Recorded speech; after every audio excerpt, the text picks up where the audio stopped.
So I'm living on Tagai Island and I moved there at the end of January, so I've been there for just over a term now. I'm teaching on Tagai Island. I started as a graduate at the start of this year. I've been there for a term now. So I teach at Tagai New Teachers and at Tagai Island I've been there about 4 months now. I'm on Horn Island campus and I've been there since the beginning of the year, so 1 term now. I'm on Mobiag Island and I was actually lucky enough to go up 2 weeks earlier than the school term, and my first impressions were the beautiful people. As I was coming from the airport, I had waves and smiles, so that were my first impressions, and then just seeing that beautiful blue water that made it, it's home for 2 years. Tagai Island is a mud island. Flying over for the first time, it wasn't that tropical island that maybe the other islands are, but being on there for the first term, it definitely has its unique beauties. Both my husband and I, we turned to each other and we said, oh my gosh, it's smaller than what it looks on Google Maps. But when we arrived, we saw that it was a beautiful and clean island, that the locals respected and really looked after, and we were really happy to be there. Tagai Island has a very welcoming community. Everyone in the community is very friendly and welcoming, and going to church on Sundays is definitely one of my favourite things to do. My favourite thing about my job is going in every day and just seeing my kids sitting in front of me, just seeing those moments that they have when they finally get something, and you see that lighting up in their eyes, and just being with my kids every day is the best part. Taking them forward. I have 21 very, very bright, beautiful little individuals, and I love coming into that classroom every single day.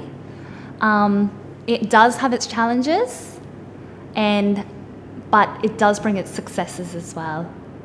So I have grade 2, 3, 4 this year. They're amazing children. They're just extremely happy, hardworking kids. They love playing, they love being outdoors, they love their sport up here. A very, very loud group of kids, but it's all just in good nature because they're just happy kids. I teach grade 4, 5, 6. I've got 14 students. I've got 2 in grade 6, 2 in grade 4 and 10 in grade 5, and they're just delightful. The smiles and the energy that they've got and their wanting to learn is just absolutely fantastic. Sometimes we have some dramas, but no, it's really good most of the time. There's been a few community events that we are welcomed to, so we have been going to church, and like the International Women's Day, we had a beautiful morning tea where we bring food and share with everybody. So that type of thing has been quite good for us. Church on Sunday, there's a lot of singing involved. So it's not the traditional Catholic hymns that you might hear, but there's the drums and the singing choir, and it's a very beautiful island church. I've definitely gone to some community events and felt very welcomed, and I made it something that I'm going to do. I'm going to keep attending those community events, and it's very important. I find if you know the families, the children know that you know their families, and that helps with lots and lots of different things and strategies with teaching and learning. And that means everyone's comfortable. They're not kind of scared to approach you if something's not going right, or they're happy to come and tell you something's going really good. Oh, it's much easier to teach your kids if you know their family, definitely, I think. And the kids work hard if they know you're talking to mum or dad or someone after school. It makes a big difference. Nothing prepares you for what it's actually going to be like until you arrive. And me being up here now trying to explain to other people what it's like, it's so hard to actually explain what being up on Tagai or even in the Torres Strait is like. Tagai Island, there are a lot of people who speak not standard Australian English, Creole, KKY, and because of the border being so close to Papua New Guinea, there are a lot of Papua New Guinean languages spoken, and that definitely has been one of the biggest challenges. Internet service up on Saibai is actually quite good. So we're with Telstra. Obviously it's slower than your 4G on the mainland, but we don't have any problems with it, which is great because it's always good to contact our family and keep in contact and for school purposes.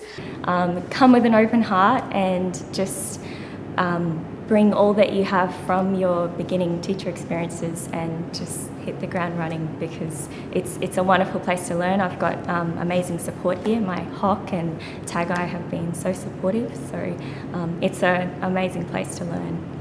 If you were a fresh graduate coming to a remote island in the Torres Strait, I would definitely say it is a big challenge, but the rewards are unbelievable.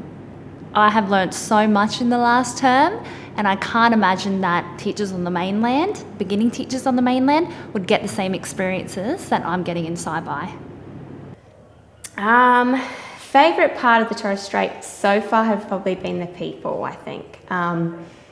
Everywhere you walk, whenever you're driving, someone gives you a wave, someone says hello. Just, they've been very welcoming people. My favourite thing about the Torres Strait is the people and the culture and learning the language and getting involved in something that I don't have in my background. I don't have a long history or culture, so to learn about others and see how their families work and how they share their messages and stories and keep that alive is just so fascinating.